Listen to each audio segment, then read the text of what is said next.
Bien, Sí, doctor, gracias. seguimos en el trabajo.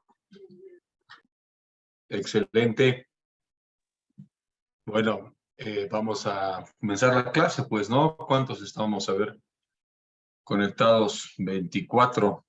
¿O quieren esperar? Yo creo que es suficiente, ¿no? El tiempo para la espera. ¿O qué dicen ustedes? ¿Comenzamos o qué hacemos? Comenzamos. Comenzamos, doctor, se van a integrar más. Muy bien. Vamos entonces a un poco recordar lo que habíamos visto la clase anterior, ¿no? Bueno, un segundito, a ver, por favor, estoy abriendo esto. Ya. La clase anterior habíamos hablado acerca de un debate actual entre los partidarios del constitucionalismo versus los de la democracia, ¿no? Y como podemos haber visto, a la clase anterior se dividían en dos corrientes, ¿no? Una sustantivista y otra procedimentalista, ¿no? Básicamente, los que comulgan, mis disculpas, con una idea sustantivista, se inclinan más por un constitucionalismo reforzado, ¿no? Un constitucionalismo fuerte, recuerdan ustedes, que le otorga el monopolio de la última palabra interpretativa de la Constitución a los jueces constitucionales, que le otorga básicamente a la Constitución la inclusión de los derechos fundamentales y la dificultad de que las mayorías parlamentarias puedan reformar la Constitución, ¿no? Y lo importante para los sustantivistas es el qué de la decisión, recordaremos, ¿no? No tanto el procedimiento para tomar esa decisión.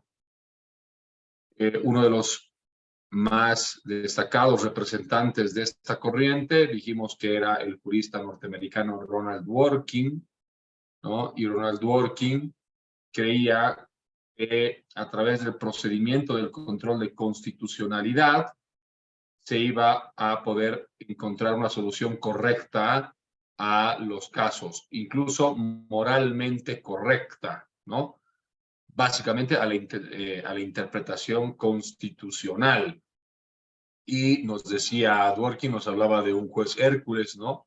Ese juez que sería el mejor preparado en temas de derecho constitucional, en filosofía política y moral, y que solo estando así preparado sería capaz de interpretar de la mejor manera la Constitución, ¿no? Entonces, eso era la corriente sustantivista. Y, por otro lado, la corriente contraria, la procedimentalista, como vimos, más bien defienden los procedimentalistas lo contrario, ¿no? Lo importante es el procedimiento por el cual se va a arribar a las decisiones. No tanto el qué de la decisión, sino el procedimiento por el cual se va a arribar a las decisiones, ¿no? Eso es lo más importante. Están en contra los procedimentalistas de una epistocracia, ¿no? Es decir, de que solo puedan interpretar la Constitución unos cuantos jueces, en este caso, sabios, si se quiere, ¿no? Si vale el término. Más bien piensan los procedimentalistas que la mejor forma de interpretar la Constitución, de reformarla también incluso, es a través de un procedimiento democrático, ¿no? Habíamos visto eso. El principal representante de esa corriente era Jeremy Waldron, uno de los principales, quien nos decía que las sociedades de hoy están divididas por el desacuerdo, ¿no? Todas las personas no estamos de acuerdo en todos los temas. Más bien reina el desacuerdo. Y pese a eso, subsiste la necesidad de tomar decisiones colectivamente, ¿no? Entonces, lo que él plantea es que todos los ciudadanos tenemos derecho a participar en igual de condiciones, es decir, en pie de igualdad en la toma de decisiones políticas. Y por lo tanto, para que eso sea factible, no queda otra más que un procedimiento democrático.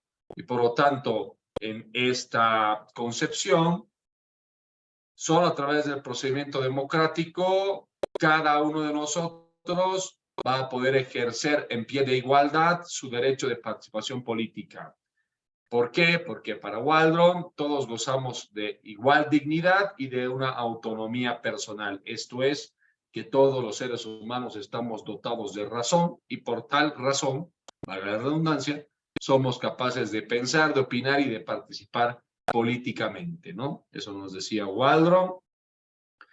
Y como es imposible arribar a un acuerdo entre todos, es decir, unánime, a un consenso, la regla de la mayoría en democracia sería el camino por el cual se puede respetar la autonomía personal de todos los ciudadanos, por cuanto todos participan en ese procedimiento democrático, y por lo tanto la regla de la mayoría debería ser la regla definitoria o decisoria de la toma de decisiones políticas, ¿no? Waldron estaba en contra del control de constitucionalidad, recuerden ustedes, y del control y del Tribunal Constitucional. Para él, más bien, estas son instituciones antidemocráticas. Para él, estas instituciones antidemocráticas no respetan la igual dignidad de las personas porque no les permiten participar en pie de igualdad en escenarios políticos, ¿no? Sino más bien lo que hacen el control de constitucionalidad y el Tribunal Constitucional, delegar solo a unas cuantas personas la interpretación de la Constitución, ¿no? Y es aquí donde Waldron sugiere, recomienda que sea el Parlamento, más bien aquí quien tenga la última palabra sobre la interpretación de la Constitución y no así el Tribunal Constitucional. Y si no es el Parlamento, sería una mayoría del pueblo en un referéndum, ¿no? Bien, ese era el debate entre los sustantivistas y los procedimentalistas, ¿no? Luego habíamos hablado de autores como Bruce Ackerman, ¿no? Este autor definía en dos momentos importantes la política, es decir, en un momento en momentos constituyentes y momentos ordinarios o de política ordinaria, ¿no? Solamente en los momentos constituyentes se pueden establecer reformas a la Constitución, ¿no? Y por lo tanto son momentos especiales, dice Ackerman, en la vida de una nación, de un pueblo, y la mayor parte de los momentos políticos son ordinarios, ¿no? Aquellos que se dan en la vida diaria u ordinaria de un pueblo, ¿no? Es decir, la política ordinaria. Y es ahí donde las mayorías pueden dictar leyes e interpretar la Constitución al momento de dictar las leyes. Pero lo que no pueden las mayorías es modificar la Constitución, nos dice Bruce Ackerman, porque eso es solo en momentos constituyentes, que son momentos especiales de la política, donde ahí se establece un procedimiento especial, ¿no? Eso es lo que nos decía Bruce Ackerman. Luego John Hart Ely, otro autor norteamericano, habíamos hablado. Luego hablamos de Roberto Gargarella, hablamos de Joel Colón Ríos, y por último terminamos en un debate explicada por la profesora italiana Donatella Di Cesare, un debate entre Antonio Negri y Byung-Chul Han sobre la posibilidad de que existe una revolución en el mundo contemporáneo. Recordemos que Tony Negri, más bien, él sí confía en la posibilidad de que esa revolución, esos cambios puedan darse. Byung-Chul Han, este filósofo surcoreano, que más bien dice lo contrario, que hoy es menos probable que antes que los ciudadanos vayamos hacia una revolución, a un cambio del sistema, ¿no? porque para Byung-Chul Han vivimos en la cultura de la autoexplotación. Cada quien se autoexplota, trabaja más y más para, qué sé yo, acumular más bienes o riquezas, o con ese sueño, ¿no? Se la pasa la vida y no se da cuenta que uno mismo se está convirtiendo en opresor de uno mismo, ¿no? Eso es lo que nos dice Byung-Chul Han. Entonces, ahí está, ¿no? Bueno, eso es lo que habíamos visto la clase anterior, de manera muy resumida, muy sucinta, distinguidos colegas. Hoy, esta clase, he preparado una explicación de un filósofo teórico, también del derecho, que me parece fundamental para el conocimiento de todo constitucionalista, ¿ya? Porque además nos presenta una lectura, un análisis crítico de la realidad actual que vive el mundo o en el que vivimos, el mundo moderno de hoy. Entonces, ese filósofo y teórico también del derecho es el señor Jürgen Habermas, ¿ya? Jürgen Habermas, que ahora lo vamos a explicar. Permítame un poquito presentarles a este autor.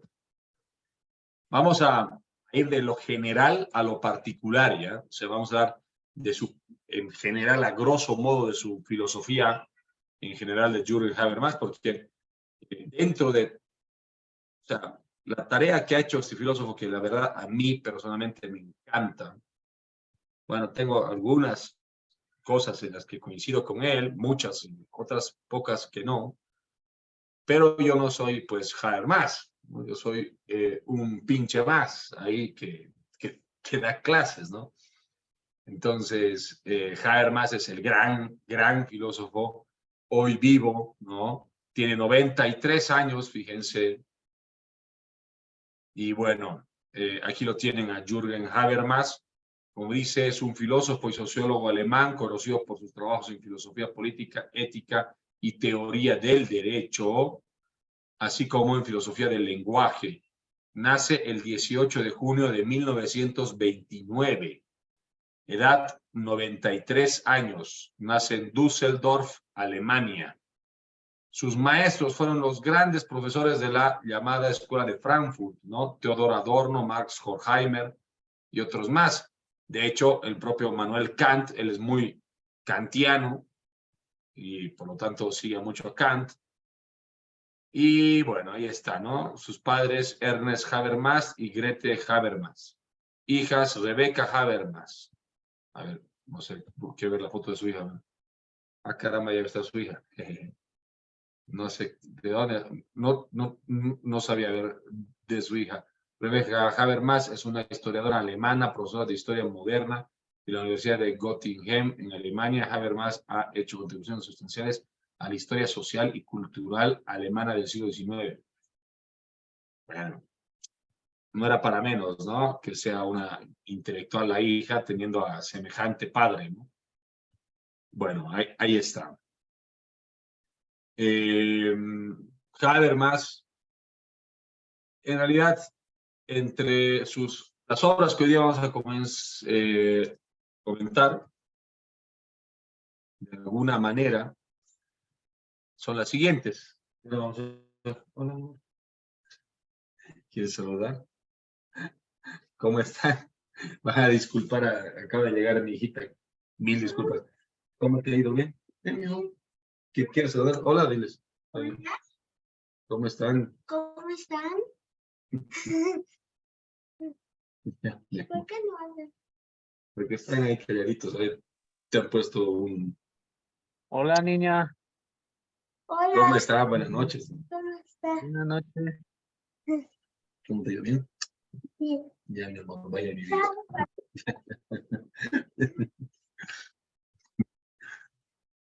Mil disculpas. Bueno, cosas que pasan. O alguna vez vi algún video que una entrevista en CNN, le están entrevistando a un experto de no sé qué temas, y su hijito entró por atrás, ¿no? Muy chistoso. Y la mamá no sabía cómo sacarlo y todo eso. Bueno, ¿qué puedo hacer? Ya entró y que salude, ¿no? Bien. Habermas. En el derecho, el gran libro de Habermas es este, que se llama Facticidad y Validez. ¿Dónde está el todo? Un montón de libros. Es muy prolífico Habermas. Por si acaso, hasta este año ha publicado otro libro, ya ha tenido 93 años, imagínense. El hombre incansable, ¿no? Incansable.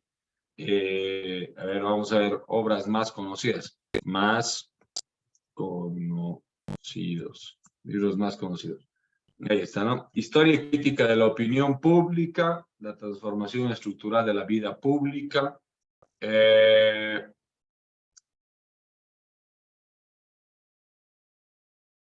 Luego, sí, este es muy buen libro. Para todo constitucionalista, este es un libro clave, ¿eh? Historia y crítica de la opinión pública, la transformación estructural de la vida pública.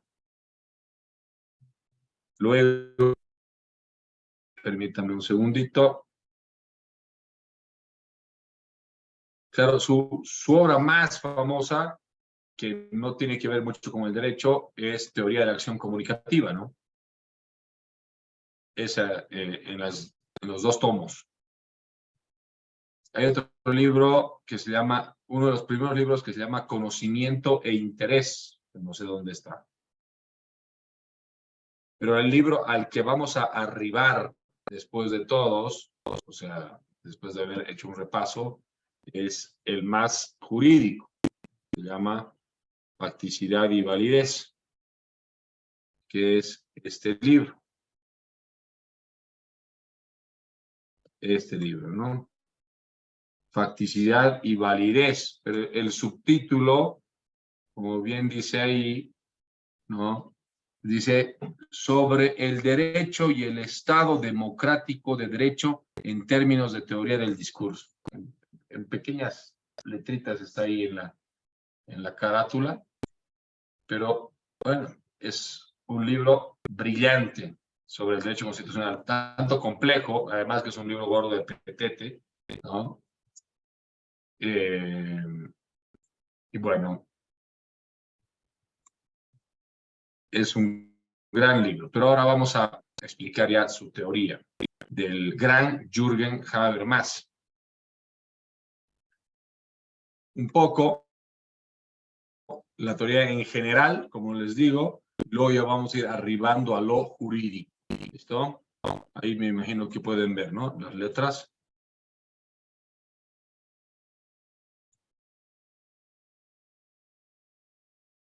Bien. A ver.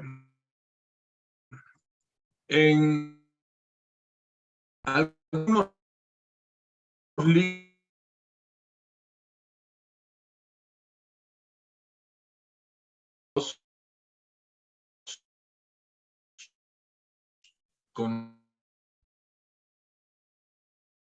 hace una crítica al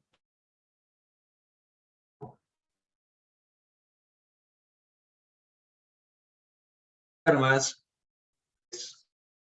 crítica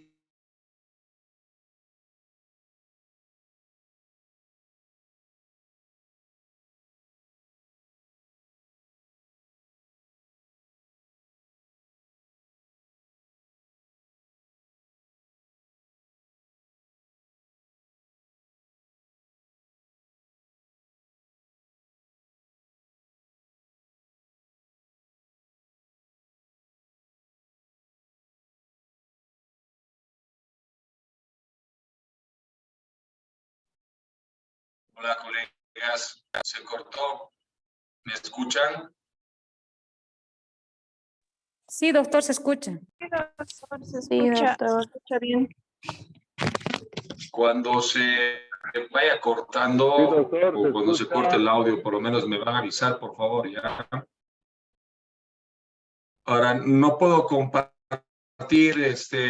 pantalla. No sé quién está de administrador. Quiero compartir pantalla, no me permite, dice. ¿Está aquí alguien de la SAM o no?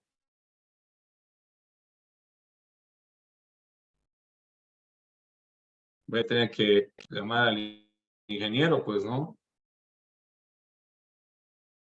Calderón.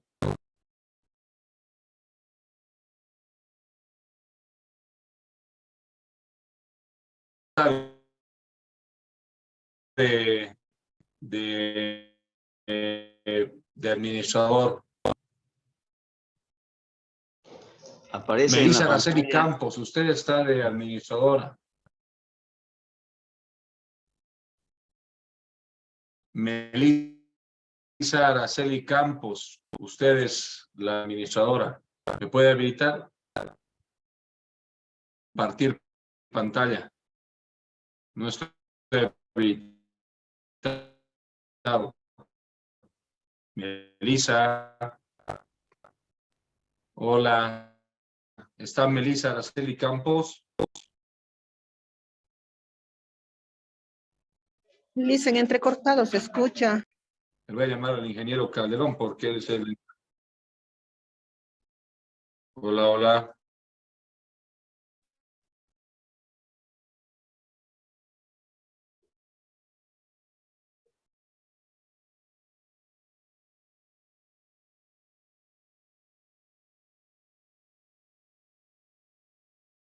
Espera un segundo.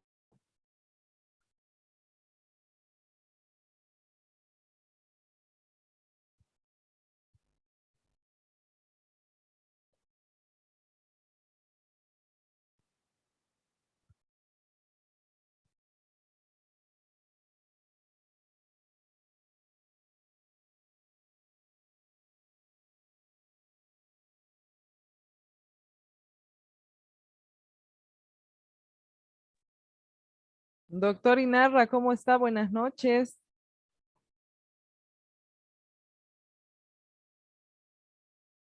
Creo que está con unos problemitas de conexión el doctor Inarra. Doctor, ¿cómo está? Buenas noches. No sé si me logra escuchar. ¿Cómo está?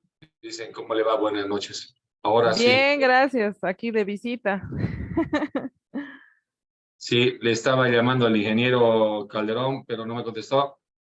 Para compartir, si me puede habilitar para compartir pantalla, por favor.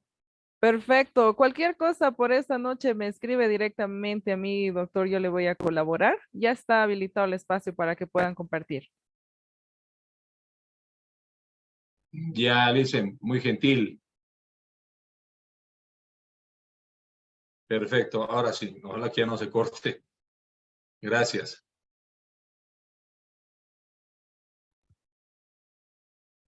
Bueno, continuamos, colegas. ¿Les parece? Entonces, les estaba explicando. Muchas gracias, dicen, muy amable. Usted está en Oruro, ¿no? No, doctor, pero estoy colaborando acá al colega de Oruro, como, bueno, somos parte de un mismo equipo, entonces acá le estoy Ya, colaborando, perfecto. sí. Muy amable, muy gentil. Un saludo. Seguimos. Entonces les decía, ¿no? Que Jürgen Habermas hace una crítica al positivismo científico. ¿Qué tipo de crítica hace? A ver, para empezar, ¿qué hace el positivismo científico? ¿No? Ustedes ubican el positivismo jurídico, ¿no es cierto? Eso que aprendemos y llevamos en nuestras clases en la universidad. Y sabemos que el positivismo jurídico tiene una rivalidad con el derecho natural o con el justnaturalismo, ¿no? Para el positivismo jurídico solo pueden ser derecho aquellas normas dictadas por una autoridad política, ¿no? En cambio, para el justnaturalismo, muchas corrientes del justnaturalismo confunden el derecho con la moral, ¿no? Y básicamente para el justnaturalismo no puede haber un derecho injusto, es decir, no puede haber un derecho inmoral. Y por lo tanto, un derecho contrario a ciertos valores, ¿no? No puede haber eso. Pero el positivismo jurídico no necesariamente abraza esa idea. Es decir, para un positivista, la ley es la ley, aunque no sea justa, ¿no? Sigue siendo ley. Entonces, esta idea positivista se la ha extraído del llamado positivismo científico. Para el positivismo científico, solo pueden existir ciertos hechos si son demostrables científicamente. Entonces, para el positivismo jurídico, que es, digamos, una ramificación del positivismo científico, solo se puede demostrar que existe una ley cuando una autoridad la ha dictado. En cambio, es casi imposible, dicen los positivistas, demostrar la existencia de valores, porque son abstractos, porque son ideales. Por lo tanto, para los positivistas, solo existe lo que está en base a los hechos. Entonces, Habermas va a criticar a esto, va a criticar principalmente el positivismo jurídico. ¿Y qué va a decir Habermas? Que el positivismo jurídico ha cercenado o sesgado el área del conocimiento del derecho. Es decir, la formación y estudio del derecho ha sido reducido a una especie de mecanismo, es decir, el derecho que no sea más que un formalismo de la ley. Y aquí los dardos de Habermas están dirigidos a todos los positivistas, principalmente a Hans Kelsen, que es el padre del positivismo jurídico del siglo XX, ¿no? Y entonces, ¿qué quiere decir Habermas con que el positivismo ha cercenado, ha sesgado el conocimiento del derecho y lo ha reducido, es decir, al reducirlo a un simple formalismo de ley? Habermas dice que como se entendía el derecho antes del positivismo, incluso con el justnaturalismo, la idea del derecho era más compacta, una idea del derecho más robusta. En cambio, los positivistas creen que el derecho es simple formalidad de la ley, simple forma de la ley. Es derecho para los positivistas toda aquella norma que ha sido resultado de un procedimiento legislativo, simplemente, es decir, de un formalismo. Y no importa el contenido, es decir, el positivismo jurídico le ha vaciado de contenido al derecho, nos dice Habermas. Y este es un problema que se produce, dice Habermas, en la modernidad, es decir, desde el siglo XVIII hasta hoy en día. Habermas adjudica esto a las llamadas revoluciones burguesas. Es decir, hay un trasfondo político del por qué el positivismo jurídico ha tenido fuerza desde el siglo XVIII hasta el presente. Aunque hoy el positivismo jurídico está en retroceso, ¿no? Tiene menos vigencia que antes, digamos, ¿no? Pero no ha desaparecido. ¿Y por qué las revoluciones burguesas? ¿Qué son las revoluciones burguesas? Son estas las revoluciones que vienen desde la revolución de los Estados Unidos, la independencia de los Estados Unidos, la Revolución Francesa y todas aquellas revoluciones del siglo XIX. Esas revoluciones burguesas, dice Habermas, han provocado el surgimiento del Estado-Nación. Y lo que han hecho es incorporar en el centro del poder político al Parlamento, es decir, han creado lo que hoy llamamos democracia representativa. Entonces los burgueses que asaltaron el poder, esto muy bien dice Habermas, lo explica Marx en uno de sus textos, por ejemplo, en El Capital, en uno de los capítulos del Capital, y también en parte en el Manifiesto del Partido Comunista, y esto retoma Habermas esta idea, de que la burguesía ha creado al Estado-Nación y por lo tanto ha incorporado como la principal autoridad del Estado-Nación al Parlamento. Y de esa manera es que se provoca un Estado liberal y al mismo tiempo un derecho liberal. Y por esa razón, lo primero que pasa a ocurrir es que se codifican, se incorporan en las constituciones simplemente derechos liberales. Por tal razón, la formación del jurista en ese entonces solo debía circunscribirse al estudio de la ley. Es decir, lo que critica Habermas es que, y esta es una crítica a los juristas, critica a los juristas, estos, al abocarse solo al estudio de la ley, de las leyes, ¿no? Es decir, emanadas del Parlamento,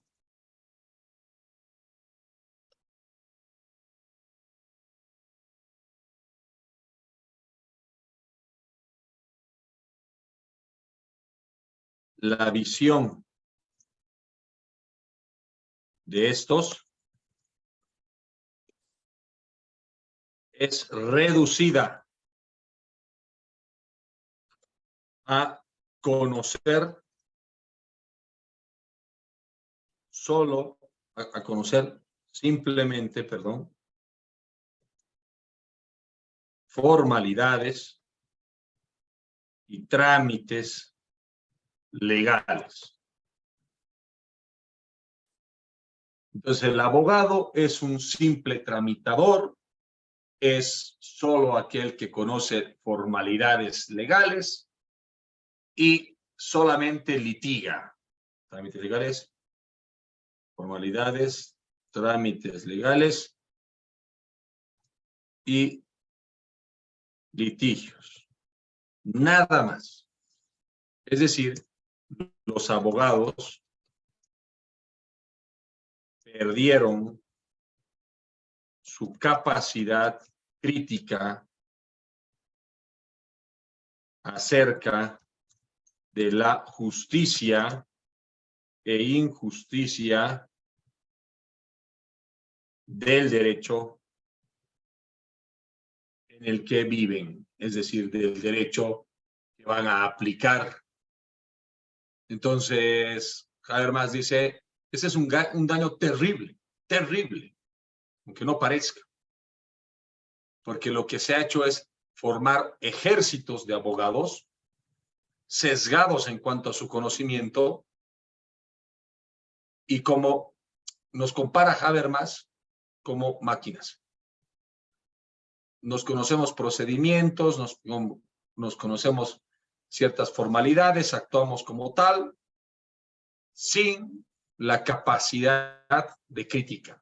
Eso es lo que hacen las máquinas. Entonces, esta es una crítica fuerte al rol de los abogados. Y cuando habla de abogados, habla de todos, incluyendo a los operadores de justicia, incluyendo a los jueces, ¿no? Habermas. Y entonces, Habermas va a decir, esta realidad de los abogados, de los operadores de justicia, de que son como una especie de máquinas, y además, en el fondo son autointeresadas, Y vamos a ver que incluso aquí puede ser la razón del por qué la justicia, no solamente en nuestro país está mal, sino en casi todos los países latinoamericanos y occidentales. Es decir, ¿por qué hay tanta corrupción? Vamos a ver. Habermas, ya haciendo una crítica a la sociedad moderna, en su libro Conocimiento e Interés, alude a que en la sociedad moderna hay un desfase entre lo que él llama racionalidad instrumental o teleológica y racionalidad valorativa. Bueno, el primer autor que habla de este tipo de racionalidades es Max Weber, que es otro alemán de principios del siglo XX, en un libro muy famoso, el más famoso de su autoría, titulado Economía y Sociedad. Retoma esta distinción de dos tipos de racionalidades. Habermas retoma, los extrae de Max Weber y nos habla de que hay ese desfase entre ¿qué? Entre la racionalidad instrumental o teleológica y la racionalidad valorativa. ¿Qué son estas racionalidades? O sea, Habermas y Max Weber nos dicen que son dos tipos de racionalidades de nosotros los seres humanos en el mundo de hoy, en el mundo moderno, propias de la modernidad. La racionalidad instrumental, dice Habermas, se ha aliado históricamente con la burocracia estatal. Bueno, a ver, primero voy a explicar la racionalidad instrumental, ¿ya? La racionalidad instrumental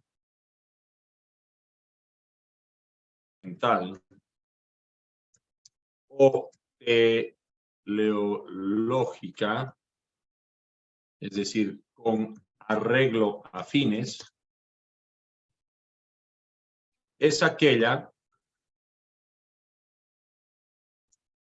por la que los ciudadanos o por la que las personas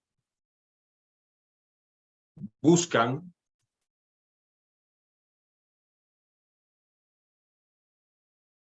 ciertos fines e intereses personales o de grupo.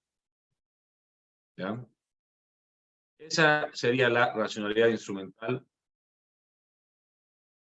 o teleológica. Y la racionalidad valorativa, no lo estoy explicando más abajo, no. La racionalidad valorativa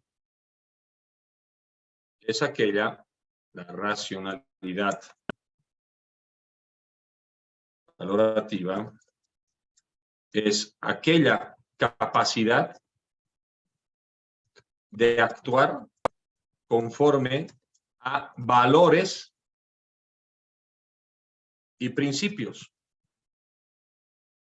éticos y morales. ¿Ya? Entonces,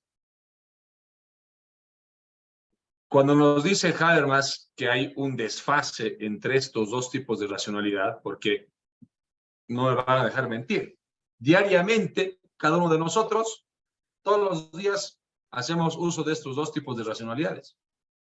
Buscamos, por ejemplo, ¿para qué vamos a trabajar? Para ganar dinero, para ganar plata. ¿Por qué hacemos un negocio? ¿Por qué hacemos una venta? Y qué sé yo, porque queremos conseguir un fin o un interés personal o de grupo, ¿no?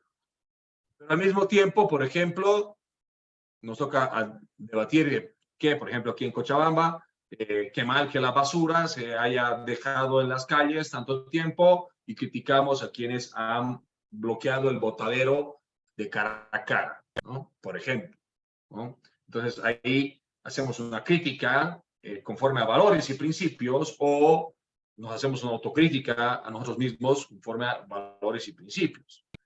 Entonces, vivimos en una tensión, dice Habermas, entre estos dos tipos de racionalidad, una tensión diaria. Entonces, para Habermas, la racionalidad instrumental, aquella que se orienta a fines o intereses personales o de grupo, para él, esa racionalidad se ha aliado históricamente con la burocracia estatal, ¿no? Y una de las consecuencias de esto, de esta racionalidad, es el individualismo y el desinterés de la política por parte del ciudadano, ¿no? Habermas le ha llamado a ese fenómeno la colonización del mundo de la vida. Es decir, no solamente con la burocracia estatal y con el mercado. Es decir, la racionalidad instrumental ha tenido como aliados históricos la burocracia estatal y el mercado. Es decir, son espacios, tanto la burocracia estatal y el mercado, en el cual priman principalmente esta racionalidad instrumental. Pues, lamentablemente, en el mundo moderno, dice Habermas, y esta es una crítica, quienes hacen política no lo hacen por beneficiar a su sociedad, a su país, a sus conciudadanos, lo hacen principalmente por cumplir objetivos políticos, económicos, personales o de grupo. Y entonces, esa realidad ha provocado, dice Habermas, que los ciudadanos comunes y corrientes, que no nos dedicamos a la política, nos dediquemos también al mercado. Es decir, estemos más ocupados de nuestros quehaceres personales, de conseguir nuestros objetivos, metas personales, y nos interesamos cada vez menos del mundo de la política, a la cual le hemos dado a los políticos la posibilidad de que ellos decidan por nosotros. De que ellos decidan por nosotros. Y entonces, claro, les hemos dado inconscientemente, sin darnos cuenta, dice Habermas, la mayoría de los ciudadanos no nos damos cuenta, que les hemos dado ese poder a esos políticos que en su mayoría solo se preocupan por sus propios caprichos, sus propios objetivos personales o de grupo, y no los objetivos de toda la sociedad o los intereses de toda la sociedad. Y entonces el ciudadano de hoy está más relegado al mundo del mercado, donde el ciudadano trabaja o hace sus negocios y lo único que busca es acumular bienes y riquezas para tener una vida más placentera seguramente, y no le interesa para nada la política. Entonces, este mundo de la economía y este mundo de la burocracia estatal, dice Habermas, ha colonizado el mundo de la vida. En el libro Historia y Crítica de la Opinión Pública,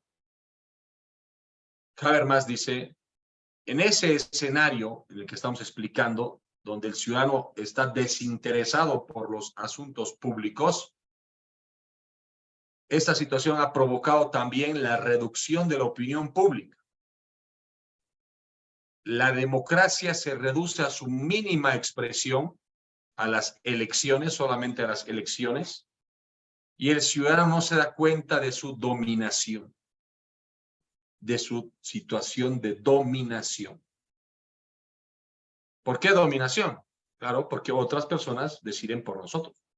Nosotros les hemos delegado, al elegir y al votar por X y o Z candidato, ¿no? Le hemos delegado el poder para que él tome todas las decisiones, o ellos tomen todas las decisiones que nosotros, en las cuales también deberíamos haber participado. Y por lo tanto, estamos expensas de lo que ellos digan, hagan o decidan. Es una situación de dominación, sin darnos cuenta, dice Habermas. Es donde el ciudadano ha perdido su autonomía política. El ciudadano ha perdido la posibilidad de influir en las decisiones políticas. Habermas dice, por suerte, en muchos países, principalmente el tercer mundo, hay situaciones en las cuales los ciudadanos salen a las calles a protestar, salen a las calles a participar políticamente, pero aún así la administración pública es la última en tomar decisiones, ¿no? Así los ciudadanos han perdido esta posibilidad de participar de manera y de influir directamente en las decisiones. Por ejemplo, en este mundo, esa racionalidad instrumental con arreglo a fines y a intereses se ha engordado, ha crecido, y la racionalidad valorativa más bien se ha achicado, ha disminuido. Esa racionalidad valorativa, que es aquella capacidad de actuar conforme a valores y principios éticos y morales, ¿no? Era la que encarnaba, por ejemplo, los ideales de la Revolución Francesa, ¿no? Los ideales políticos, igualdad, libertad, fraternidad, ¿no? Igualdad para todos los ciudadanos, igualdad en derechos principalmente, ¿no? Todos esos ideales, esos valores políticos, se han ido perdiendo, dice lamentablemente Habermas. ¿Por qué? Porque esa racionalidad instrumental, con arreglo a intereses, principalmente económicos, ha ido engordando y cada vez acaparando más espacio. Habermas dice que esto debió haber sido de otra manera, es decir, que la racionalidad valorativa más bien engrose más, engorde más, es decir, que los ideales políticos que surgieron con la Revolución Francesa, la Revolución de Estados Unidos, la de los países latinoamericanos y demás, y las siguientes revoluciones como la de México del siglo XX y otras más, que buscan mejores condiciones de vida para todos los ciudadanos, en lugar de que esos valores que buscaban las revoluciones engorden y crezcan más, lo que más ha crecido son los valores del mercado. Y es aquí donde Habermas hace una crítica al capitalismo. Para Habermas es muy difícil, no dice imposible, pero muy difícil, que en un sistema capitalista donde cada vez más hay más desigualdades sociales, en una situación de tal grado de desigualdad de los ciudadanos, es muy difícil que podamos llegar a esos valores de la modernidad, a esos valores de la igualdad, la fraternidad, la libertad, la verdadera libertad, ¿no? Que es no estar sometido a nadie. Más bien el capitalismo, pues es lo contrario, ¿no? Es un sistema de dominación por el cual unos se someten a otros. Los que tienen menos o los que no tienen propiedad sobre los medios de producción se someten a los que tienen propiedad sobre los medios de producción, ¿no? Bien. Habermas, él nos dice, ¿no? Que como ha crecido tanto esa racionalidad instrumental, es decir, en la racionalidad instrumental lo que hace es alentar nuestro ego, nuestro egoísmo, nuestro deseo ya y ínfulas de grandeza, de querer acumular bienes, de querer acumular riqueza, ¿ya? Y por eso es que Habermas explica el fenómeno de la corrupción en nuestras burocracias estatales y en el mercado. Y cuando hablamos de la burocracia estatal, estamos hablando también de la administración de justicia. En términos simples, Habermas explicaría esto de que los jueces, por ejemplo, no están interesados en impartir justicia como un valor social, sino más bien están interesados a ver quién pone más plata para que el juez termine favoreciéndolos, o quién ofrece mayores oportunidades para el juez.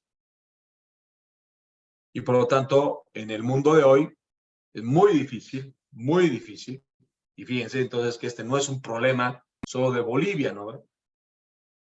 En su momento, esto aquí entre paréntesis, a mi amigo, el doctor muy respetado, el doctor José Antonio Rivera, que está, por ejemplo, impulsando este tema del referéndum para la reforma de la justicia, yo dialogaba con él que este no es un problema que se va a resolver solamente reformando la Constitución o cambiando leyes.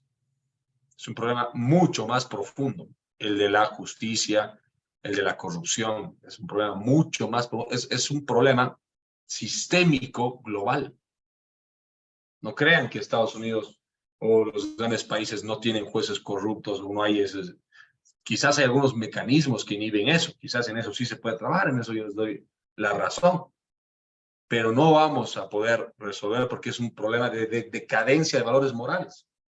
Por eso es que Habermas nos dice que más bien esa racionalidad valorativa ha disminuido. Esa racionalidad valorativa, es decir, como dijimos aquí arriba, ¿no? Que es la capacidad de actuar conforme a valores y principios éticos y morales. Por ejemplo, en la Edad Media, esa racionalidad valorativa era muy fuerte. Es decir, los valores, esos valores se sostenían bajo la creencia de que un Dios o un ser supremo los creó y nos lo impuso. Ahí, por ejemplo, Habermas nos dice que la religión actuaba como un inhibidor de los impulsos primitivos del hombre. Es decir, ¿qué impulsos primitivos? Pues el egoísmo, la codicia. Entonces, lo que ocurrió es que cuando el mundo abandonó las creencias religiosas, es decir, principalmente el mundo occidental, no tanto el mundo oriental, ¿no? Sino el mundo occidental, se provoca el fenómeno de la secularización. ¿Qué es ese fenómeno de la secularización? Es decir, que muchos valores morales, principalmente religiosos, se convierten en valores solamente políticos. ¿Ya? Y entonces, ¿qué pasa? En muchos países, la religión, principalmente católica, retrocede tanto, y las religiones cristianas retroceden tanto, que hoy son ya incapaces en el mundo occidental de imponerse como lo hacían en la Edad Media, a través incluso por la fuerza, ¿no? La religión, quizás ese fue el gran error de la Iglesia Católica, establecer la Inquisición, porque precisamente contra la Inquisición fue que lucharon los liberales, ¿no? Los burgueses, porque veían que era injusto que les quieran imponer una religión. Entonces, no es que aquí Habermas esté diciendo volvamos a la Edad Media, volvamos a las religiones y todo eso. No nos está diciendo eso. Ahorita vamos a ver. Lo que está haciendo aquí ahorita es explicar cómo de una etapa del mundo histórica hemos pasado a otra etapa histórica, ¿no? Y uno se pregunta, ¿qué ha cambiado? Ahí, por ejemplo, Habermas hace alusión a otro filósofo alemán del siglo XIX, que es Friedrich Nietzsche, ¿no? Friedrich Nietzsche, con su frase tan famosa que dijo en uno de sus libros, en el Así habló Zaratustra, la frase que dice, Dios ha muerto. Ustedes dirán, ¿cómo es eso? Pues que Dios ha muerto, imposible. ¿Cómo puede morir un Dios? Si Él nos ha creado, es imposible que muera. Bueno, es que para Nietzsche, como filósofo moderno que era, pues Dios es una creación humana. Los hombres crean a un Dios porque no pueden explicar científicamente, y lo han hecho siempre desde las sociedades más antiguas, por qué se producen ciertos fenómenos. Por ejemplo, ¿por qué llueve? Como no sabían explicar por qué llueve, pues atribuían ese fenómeno sobrenatural también a un ser o a una divinidad sobrenatural.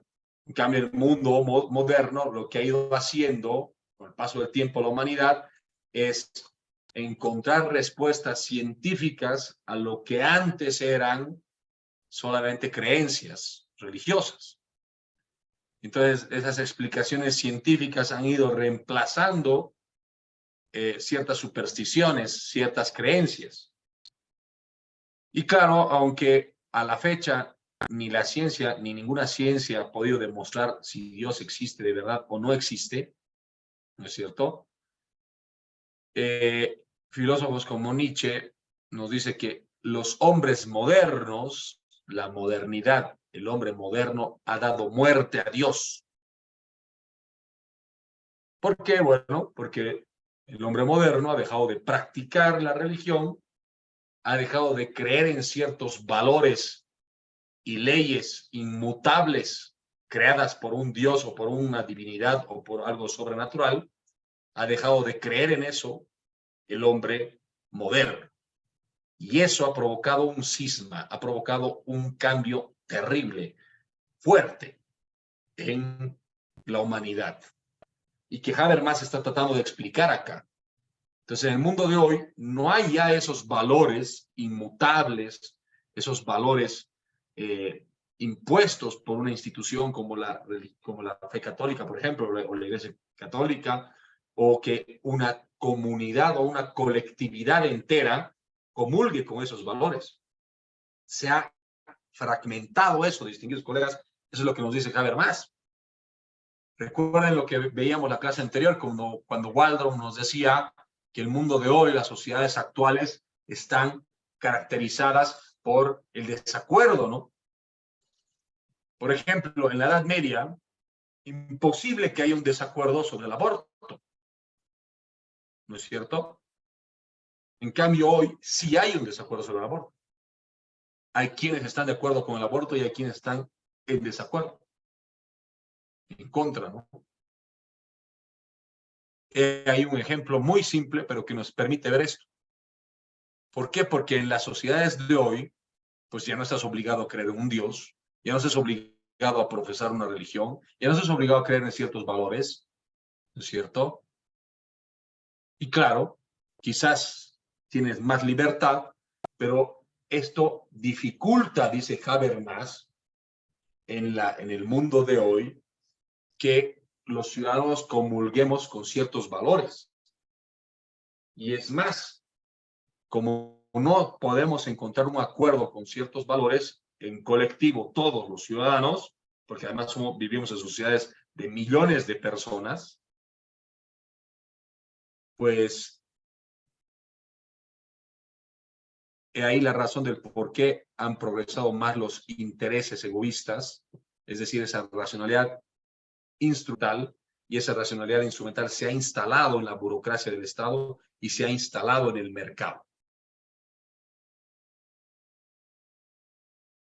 Entonces, hoy lo que existe, dice Habermas, es una pluralidad de moralidades, es decir, una pluralidad de valores éticos y políticos, una pluralidad de ideologías. Y esto lo que hace, dice Habermas, es llevarnos a la confrontación, al conflicto de valores morales y políticos. Entonces, en la modernidad, la idea de justicia y de valores morales es subjetiva. ¿Qué quiere decir que sea subjetiva? Lo que para ti es justo, para otro, para mí puede ser que no sea justo. Entonces es muy complicado vivir así en una sociedad en comunidad, nos dice Habermas. ¿Qué vamos a hacer en ese escenario? Habermas nos dice, donde reina el desacuerdo. ¿Cuál es la solución? Y es aquí donde Habermas va a tratar de presentarnos una solución. ¿A través de qué? De la democracia. A través de la democracia. El medio por el cual, el único medio por el cual nos podemos entender y podemos convivir los ciudadanos hoy en día, dado ese escenario de pluralidad de valores, de ideologías y de todo esto, es solamente la democracia.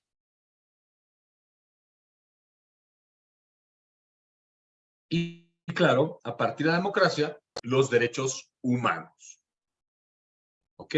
Vamos a ver que Habermas tiene una concepción bastante particular de la democracia deliberativa. Pero, a ver, hasta aquí, antes de irnos al descanso, vamos a escuchar participaciones. A ver, ¿qué opinan ustedes, colegas? ¿Ustedes creen que hasta acá el diagnóstico que hace Habermas del mundo actual, del mundo moderno, es más o menos acertado? Hoy por hoy, quizás más vale esa racionalidad de instrumentar nuestros intereses, nuestros egoísmos, personales, y esto de alguna manera ha afectado a la estabilidad del Estado, por ejemplo, de la administración de justicia, la corrupción y todo eso. ¿Qué opinan ustedes, distinguidos colegas? ¿Esa racionalidad valorativa ha decaído en el mundo de hoy? ¿Están de acuerdo o sigue siendo tan fuerte como en la Edad Media? No sé. Vamos con el colega Harold Isevich. ¿Cómo está, doctor? Muy buenas noches. ¿Cómo está, colega? Buenas noches. Bueno, coincido en gran parte con el diagnóstico que da este filósofo.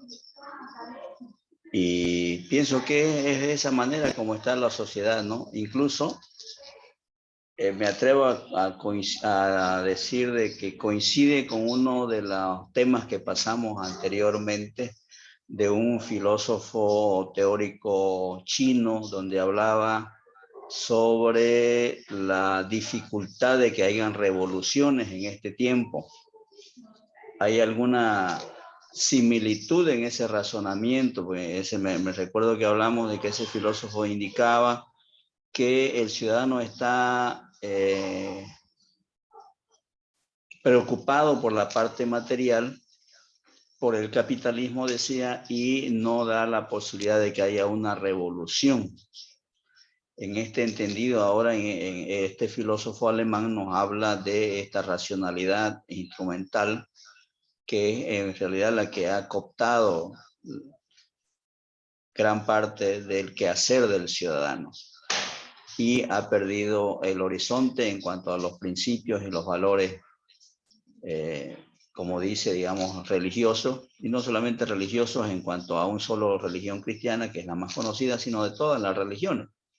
Aunque en el mundo asiático ha tenido gran impacto, gran influencia, y se percibe que en el mundo asiático hay todavía una gran cualidad moral y ética dirigida por su mundo religioso de esa zona. Entonces coincido en este diagnóstico que nos da este filósofo.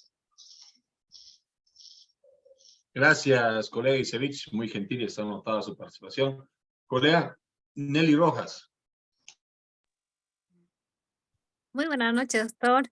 Y de la misma manera, Buenas ¿no? noches. La cuestión de lo que es la realidad y el día de hoy, la justicia en Bolivia, no solo la justicia en Bolivia, sino también la justicia analizando los otros países, pero en Bolivia creo que día que pasa estamos más, ¿no? Porque hay tanta injusticia, también ética y moralidad de las autoridades, ¿no? No solo en el ámbito de la justicia, creo que la política más nos ha retrocedido lo que es en el desarrollo. Cada quien vela por su interés en esos tiempos, ¿no? Porque no ve la humanidad y también lo que es más que todo lo que es en la administración de justicia también. Y es verdad, es cierto, como ya manifestaba, que ya también cambiando algunas leyes, si no tomamos la conciencia del ser humano, entonces no va a haber ese cambio rotundo, ¿no? En la justicia. Y peor todavía con el Estado boliviano, no es por hablar mal, pero que los órganos no están independizados en este caso.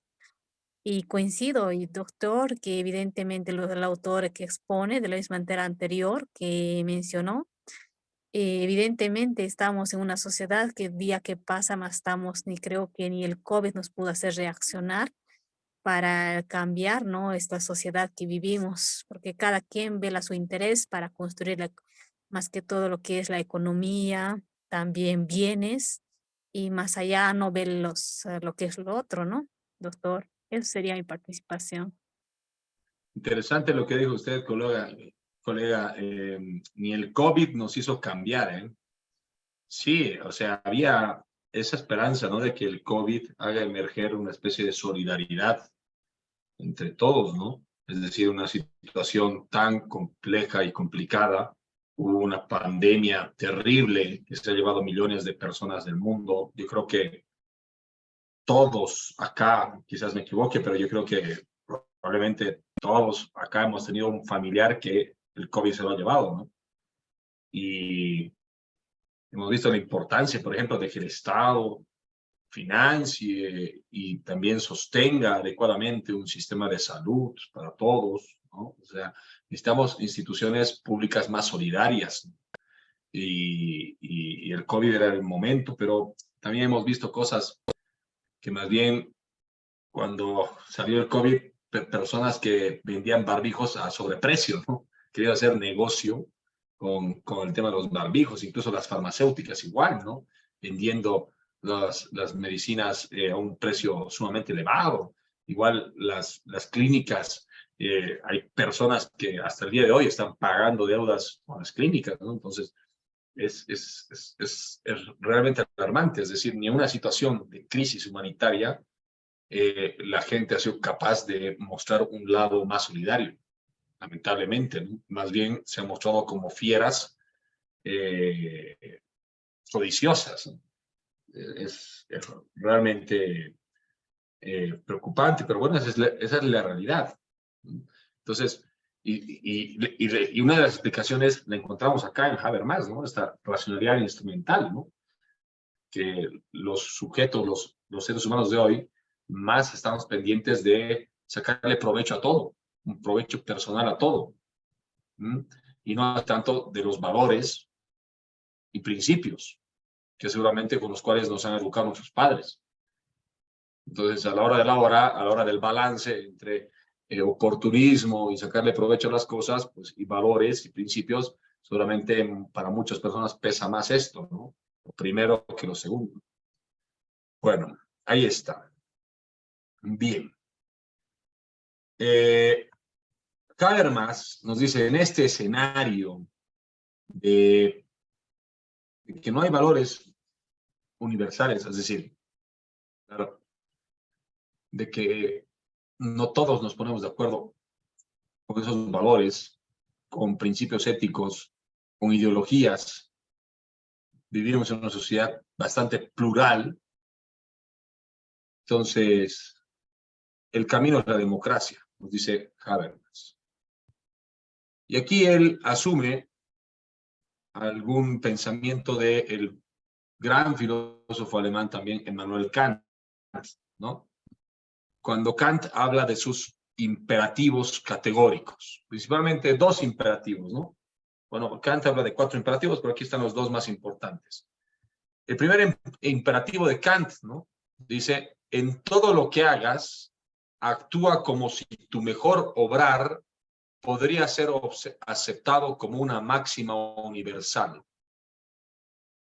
Principio de, es decir, por ejemplo, si tú ves a un niño llorando en la esquina, pues, y tú crees que debes ir a socorrer al que está pasando con el niño, lo vas a hacer porque crees que todas las personas estando en tu lugar actuarían de la misma manera. Entonces, en todas tus acciones, dice Habermas acá, Kant, Habermas se basa en esto de Kant, en todas tus acciones, actúa de tal manera que se convierta en una máxima universal, en un principio universal. Es decir, que todos los demás, estando en tu situación, actuarían de la misma manera. A esto le llamamos principio de universalidad. Y el segundo imperativo categórico, no tomes a tu persona ni a la otra como un medio, sino como un fin en sí mismo. Principio de autonomía y de dignidad humana. Es decir, no te tomes a ti mismo ni a los demás, a las demás personas, como un medio para obtener tú tus propios fines, tus beneficios, sino trata a las demás personas como un fin en sí mismo. Trátalas con dignidad, respeta su autonomía, su personalidad. Y claro, si uno se fija, pues este segundo principio, pues es la base de los derechos humanos, ¿no? Este segundo principio. ¿Qué nos dicen los derechos humanos? Y por eso es que hay esa tensión, Habermas nos dice, entre esa racionalidad instrumental del mercado, de la burocracia, de la corrupción y todo eso, de la pérdida de valores, y la racionalidad valorativa. En la racionalidad valorativa entrarían los derechos humanos, colegas. Por ejemplo, ¿no? Les pongo un ejemplo, cómo habría esta tensión. Digamos, ustedes deciden emprender un negocio. Y ustedes, para acrecentar su negocio, necesitan contratar personal. Contratan 2 personas, digamos, ¿no? Ustedes imagínense el tipo de negocio, no importa. Y deciden pagarles menos el salario mínimo. Mucho menos. ¿Por qué? Porque ustedes quieren ganar más. Quieren obtener mayores ganancias y por lo tanto deciden pagarles menos. Esa es una forma de racionalidad instrumental. De esa forma estoy obteniendo un mayor beneficio para mí y mi interés. En cambio, ahí de esa manera estamos violando este principio, este imperativo categórico de Kant, que nos dice, no tomes a las demás personas como un medio para tus fines, sino como un fin en sí mismo. No utilices a las demás personas. Respeta su dignidad. Entonces, esa tensión es la que vivimos hoy por hoy, colegas. Cuando ustedes viene un cliente y les dice, bueno, quiero que me haga tal trámite o que me ayude con este caso. A ver, usted dice, bueno, cuesta tantos, y ustedes si le cobran más de lo que es debido y tratan de aprovecharse de esta persona, ¿no? Están violando este principio. ¿Por qué? Porque se están aprovechando seguramente del estado de necesidad de su cliente, que necesita resolver un asunto, probablemente. Y ustedes no lo están haciendo por ofrecer un servicio para resolver a través de ese servicio el problema de su cliente, sino lo están haciendo solo por ganar plata.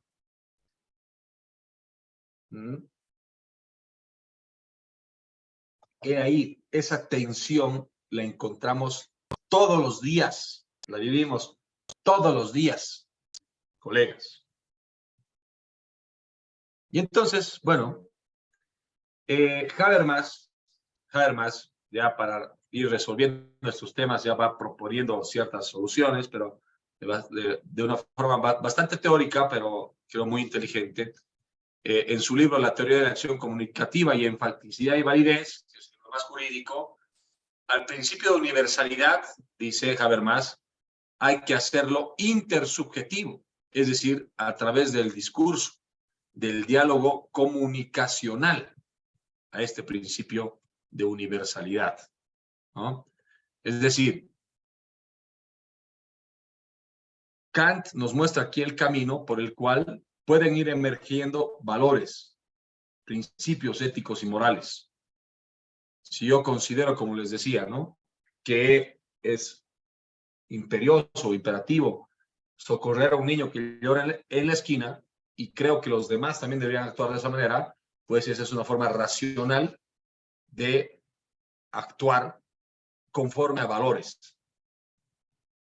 Entonces, para que los demás compartan esos valores, Habermas complementa la idea de Kant, nos dice que debe ser a través del diálogo comunicacional, lo que él llama el discurso, a través del diálogo. Tiene que haber mecanismos de diálogo en la sociedad. ¿Para qué? Para que esos valores se hagan intersubjetivos, o sea, no solo ya sean subjetivos, es decir, individuales, sino que se vuelvan intersubjetivos entre los sujetos, entre las personas, ¿no? Entonces, para eso, dice Habermas, son necesarias las instituciones mediadoras del conflicto social. Es decir, ¿cuáles son esas instituciones mediadoras? El derecho, como tal, es una institución, todo el derecho, los parlamentos, los tribunales, entre otros. Son importantes todas esas instituciones para mediar el conflicto. ¿Para qué? Para que se asuman decisiones conforme a valores, no conforme a intereses, sino conforme a valores. Entonces, las sociedades, dice Habermas, tienen que pensar sus instituciones mediadoras del conflicto social y tienen que pensar qué procedimientos son importantes establecer para resolver todos esos conflictos. Entonces, para él, los procedimientos democráticos, para Habermas, son importantes y junto a las instituciones mediadoras pueden generar espacios de diálogo y discurso intersubjetivo. Ahí debe producirse la deliberación, dice Habermas. Ahí debe surgir la democracia deliberativa, una deliberación. Aquí no debe primar la coerción, salvo que sea la coerción del mejor argumento, nos dice Habermas.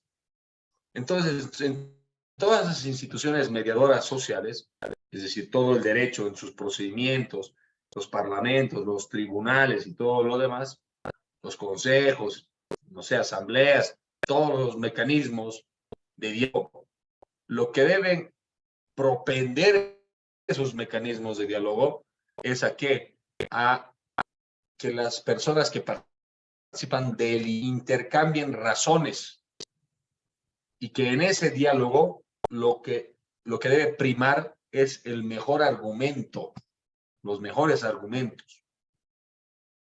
De esa manera, Habermas dice, como seres dotados de razón que somos y somos capaces de dialogar y de razonar, debemos ser capaces de deliberar.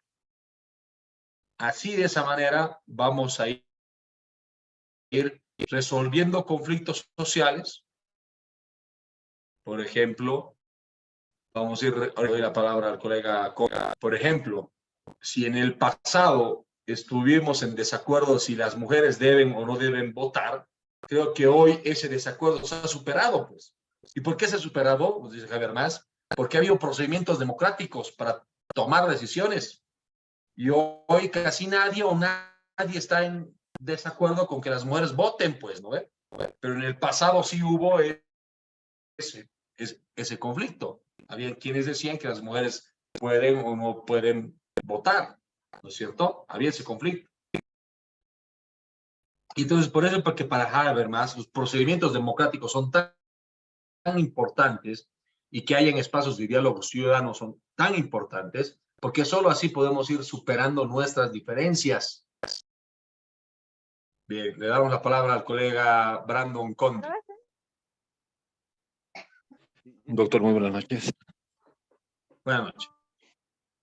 Bueno, respecto a la propuesta de este autor, bueno, usted mencionó que lo que debería primarse en este sentido es que se debe tomar en cuenta el mejor argumento. Pero tomando en cuenta también lo que dijo anteriormente respecto a las subjetividades y respecto como para lo que una persona algo puede ser de una manera y para otra persona puede ser diferente, que una misma situación puede ser para uno bueno y para otro malo, y es un punto de vista enteramente subjetivo. Lo que pienso que debería considerarse es que si existe una manera objetiva de determinar que algo es o no es, y si es correspondiente a la realidad o no, y eso debería considerarse como el mejor argumento, porque si no, estaríamos hablando de pura interpretaciones, ¿no? Y no podemos interpretar interpretaciones que de alguna manera están basadas en la subjetividad de las personas. Debería de haber una manera objetiva de determinar qué está bien y qué está mal, y así poder llevar la norma, ¿no? Muy bien, excelente, colega. La misma preocupación tiene Habermas. La misma preocupación. Y por eso es que él confía en que el medio objetivo para llegar, por decirles, a una verdad moral, por decirles, ¿no? O a una decisión, es a través de la democracia deliberativa. Es a través de una deliberación. Es decir, ¿y qué es deliberar? Pues es discutir, argumentar, contraargumentar, intercambiar razones, ¿no? Y que ahí el mejor argumento sea el que pese. Entonces aquí el canon argumentativo es el del mejor argumento. Entonces, claro, todas las decisiones, dice Habermas, son superables, ¿no? Lo que hoy creemos que es correcto y que es verdadero puede ser que el día de mañana no. Por ejemplo, ¿no? Si antes, como les decía, había personas que creían que las mujeres no deberían votar y estaban muy convencidas de eso. De hecho, estaban convencidísimas de que las mujeres eran inferiores a los hombres y demás ideas que tenían, ¿no es cierto? ¿O me equivoco? No, a ver. Eso ya se ha superado, porque ha habido un proceso de superación del problema, y ha sido a través de un diálogo, ¿no? A través de procesos democráticos de diálogo. Entonces, hoy por hoy, por eso es casi nadie está de acuerdo, o nadie, en que las mujeres no voten, ¿no? Y así, entonces, se van superando problemas, y por lo tanto el procedimiento democrático sería ese mecanismo, ¿no? Por eso es que Habermas defiende lo que él llama el llamado principio del discurso. ¿Qué es esto? ¿Qué es ese principio de discurso? Escuchen bien, dice él, solo son legítimas aquellas decisiones, en otras palabras también aquellas normas, vamos a poner, aquellas normas, solo son legítimas aquellas decisiones, normas, en las cuales todos los afectados se sientan representados o en las cuales hemos participado para su creación. Solo esas decisiones, esas normas son legítimas. Por ejemplo, solo son legítimas aquellas normas jurídicas en las cuales los ciudadanos hemos participado directa o indirectamente, pero hemos participado. Entonces, los procedimientos e instituciones democráticas, dice Habermas, pueden canalizar los conflictos a través de procesos de diálogo y deliberación, siempre que se fomente una opinión pública democrática. Eso es clave, dice Habermas. Debe haber una educación cívica en valores y debe haber una educación para la democracia, para los ciudadanos. Debemos los ciudadanos desarrollar habilidades deliberativas, es decir, capacidad de dialogar. Y eso es algo que Habermas en los últimos escritos que ha tenido ha criticado. Él ve con mucho temor que hoy por hoy los ciudadanos estamos cada vez menos prestos a dialogar y solamente estamos prestos a juntarnos con aquellas personas que piensan igual que nosotros. No queremos juntarnos, los masistas no quieren juntarse con los pititas, ni los pititas con los masistas, ¿no ve? ¿O me equivoco? Es más, los unos a los otros los creen inferiores, ¿no ve? Y entonces así es muy difícil, pues, resolver los conflictos.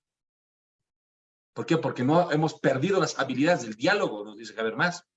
Y eso no es un problema solamente de Bolivia. Todos los países están pasando por problemas de polarización. Entonces hemos perdido la habilidad de dialogar, de escuchar al otro. ¿No ve? Hemos perdido la habilidad de escuchar. Por ahí el otro tiene que decir algo inteligente, pero creemos, no, uy, si piensa igual que el otro, que lo odio, entonces si piensa igual que él, es igual que el otro y por lo tanto es un subnormal y nunca lo voy a escuchar y listo. Es más, voy a ver cómo agredirlo. Hay personas que piensan así y llegan a ese nivel, ¿no? Claro, son las personas que tienen menos capacidad de dialogar y por lo tanto son las personas que tienen menos capacidad de racionalizar, de deliberar, de intercambiar opiniones racionalmente, ¿no? Entonces, Habermas nos dice, lo que importa al fin y al cabo es desarrollar una sociedad democrática en la que la opinión pública permita a la vez, la formación de la voluntad política en la toma de decisiones. Esto es lo que nos dice, en resumen, Jürgen Habermas. Bueno, opiniones, colegas. Esta es la primera parte, porque ya después del retorno, del descanso, vamos a hablar sobre ya su concepción acerca de la justicia constitucional, ¿ya? De Habermas. ¿Qué opinan de Habermas hasta acá? Colegas, ¿estamos de acuerdo o no están de acuerdo con lo que dice él? ¿Qué opinan?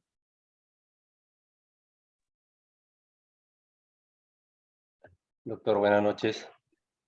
Buenas noches, colega. ¿Cómo Sergio está? Paz te habla. Efectivamente, comparto con la crítica que hace al positivismo, por ejemplo, de que ha cercenado prácticamente una suerte de investigación, de análisis, de criterios, de práctica de la ciencia en lo que hace en el derecho.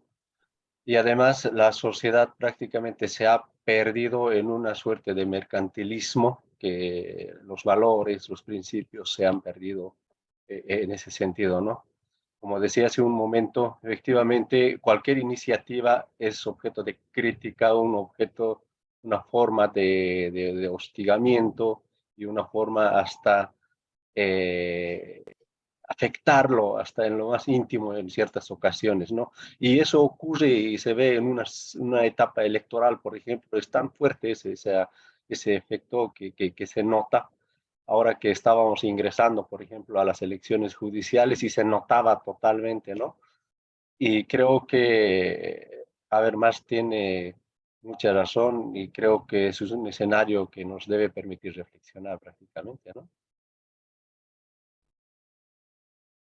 Muy interesante, mi estimado colega Sergio Paz. Ya está anotado por si acaso. Sí, claro, usted bien dice, ¿no? Vivimos en una especie de mercantilismo. Y claro, ustedes creen, por ejemplo, creo que ningún ciudadano es tan inocente como para decir, uy, van a elegir a los mejores candidatos a jueces y los parlamentarios, ¿no? No, si van a elegir a los mejores. Y por lo tanto vamos a ir a votar los ciudadanos entre los mejores de los abogados y los juristas. ¿Se la creen ese cuento o no?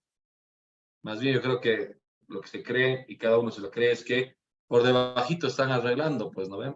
Están arreglando sus pegas, están consiguiendo apoyos, los abogados que quieren ser jueces, magistrados, ¿no? Y entonces, así están resolviendo, ¿no? Y los políticos claramente les dicen, te voy a apoyar, pero cuando te necesite, tú me vas a devolver el favor, ¿no ven? O no es así. Yo Es creo así, que doctor, es un negocio, ¿no? Que hoy en día se han hecho, ¿no? Porque si sacan convocatorias es un formalismo nomás ya, porque por debajo ya alguien está, ¿no?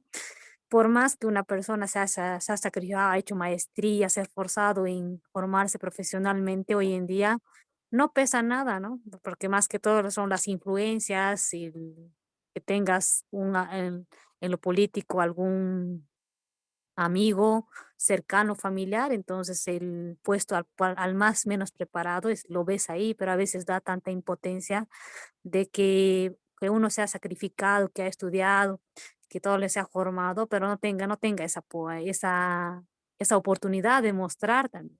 Doctor. así es, colega. Y entonces, ¿qué pasa, no? El problema es ¿no? Que toda élite política, porque al final se vuelven élites políticas, creen que son dueños del Estado, ¿no? Son dueños de la cosa pública. Y lo mismo actúan las universidades, por ejemplo, ¿no? Yo soy profesor de la universidad pública. Ahorita le doy la palabra a colega Ecos. Soy profesor de la universidad pública aquí en Cochabamba y veo cómo amañan ya o sea, ya arreglan entre ellos quién va a ser docente, quién va a entrar de docente o quién va a entrar a tal cargo, o sea, y como si fueran dueños del lugar, ¿no? O sea, como si fuera su feudo, ¿no? Como si fuera su feudo. Entonces, o sea, son grupos políticos, algunos le llaman, o sea, este término, las roscas, ¿no? Las roscas es un gran problema en el país, ¿no? Se instalan, así como sanguijuelas, en una institución pública y de ahí ya no hay quien los mueva, ¿no? Entonces, se creen amos y señores de esa institución y es un gran problema, ¿no? Colega Ecos, tiene la palabra. Sí, doctor, sin el ánimo de discrepar y generar polémica, que en antecedías hacías referencia a que no interesa si has hecho un posgrado, 2, 3 posgrados, dando a entender de que quienes pudiéramos hacer esos posgrados o tenemos esas posibilidades, estuviésemos, ¿qué le digo? Estuviésemos liberados, por decirlo así, de no ser seres corruptibles. O sea, un diplomado, una maestría no te hace menos corruptible, no. Yo De acuerdo. creo que hace mucho la naturaleza misma de una persona. Nos estamos degenerando tanto al extremo de no interesarnos lo demás, preocuparnos solamente de lo nuestro y además ya no buscamos un interés común, ¿no? Ya en absoluto nos estamos volviendo consumistas. Entonces, yo de cierta forma y sin algún otro interés coincido plenamente con usted, doctor, cuando os refiere de que no interesa que tengamos leyes excelentes, ¿no? Una constitución muy buena y leyes que se están desprendiendo de esta constitución. Si los operadores de justicia, los legisladores, las autoridades llamadas por ley, no aplican correctamente estas leyes o en su caso la desatienden, desoyen, precisamente por ese carácter, ¿no? De ser consumistas, eh, interesarnos en nosotros mismos sin interesar el interés común. Perdón la redundancia. Em, Comparto ese criterio, doctor. Nada más, gracias. Muchas gracias, muy gentil, doctor. Y sí, entonces estamos de acuerdo, ¿no? Yo también estoy de acuerdo con que, claro, o sea, tú puedes tener 2, 3 maestrías y todo lo que vos quieras. De hecho, no porque tengas incluso 2, 3 maestrías, eso significa que tú estés mejor preparado que aquel que no tiene ninguna. Yo conozco mucha gente autodidacta que puedo certificar que está mucho mejor preparada que aquel que tiene 2, 3 maestrías. Porque, ¿qué les digo? El nivel de la educación en Bolivia y la educación superior, pues no es el óptimo, ¿no? O sea, es más, hay gente que incluso hasta puede pagar, ahí está, hasta ahí se extiende incluso la racionalidad instrumental, ¿no? Esta racionalidad con arreglo a fines e intereses propios y privados, ¿no? Hasta en la educación hay gente que ha pagado y ha comprado sus títulos y tiene el cartón ahí. Conozco N estudiantes míos que van a seminarios y van a charlas solo por el certificado y no van y no entran al diálogo, al debate, no les interesa, solo quieren el certificado porque lo único que quieren es tener pega algún día. ¿No ven? Y entonces, porque quieren reunir requisitos para poder postularse. Y justamente esas personas, a veces que tienen esos certificados y títulos, son los primeros que son y se ofrecen al poder político, ¿no? ¿Por qué? Porque, claro, si no has tenido valores para poder estudiar con conciencia, para poder, qué sé yo, pasar un curso sin pagar al docente o querer ofrecer dádivas o pagar por un título, pues obviamente mucho menos vas a tener valores o practicarlos cuando los políticos te quieran poner alguna condición, ¿no? Entonces, ahí está, ese es el gran problema. Creo que es una decadencia de valores, como bien nos dice Habermas, ¿no? Bueno, colegas, vamos al descanso, volvemos en unos 15 minutos.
Estimados colegas, ¿cómo están? ¿Cómo les va? ¿Están ahí? Sí, doctor. Quería pedirles un favor, un enorme favor, colegas. A ver, no sé si la encargada, la licenciada Yelka está ahí. A ver, un favorcito. A ver, perdón, un segundo, perdón. Ahorita vengo.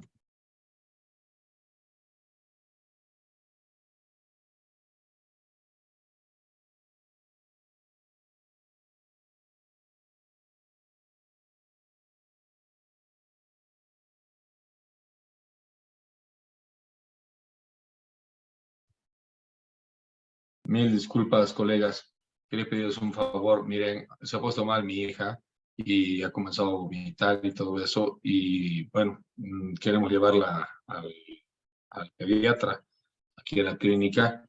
Y porque no sabemos qué es lo que tiene. Ahorita mi esposa está tratando de ver qué es lo que tiene, de un poco de controlar la situación, pero debemos llevarla allá. Entonces está vomitando permanentemente desde que ha llegado. Entonces, mil disculpas. No sé si podríamos aquí terminar la clase y la siguiente, la última clase, reponemos estos 45 minutos que faltan. Si fuera posible, colegas. Adelante, doctor. La salud de los niños es lo más importante. Siempre. No Adelante, se doctor. preocupe, doctor. De Sí, acuerdo, doctor, no hay ningún problema. de acuerdo, doctor. Igualmente. Les agradezco su comprensión, de verdad. Muchísimas gracias para todos. Es una situación de fuerza mayor y bueno, para la siguiente clase entonces así lo hacemos. ¿Listo? Que se mejore su hija, doctor. Gracias, muy gentil, colega. Cuídense. Un abrazo, un fuerte abrazo.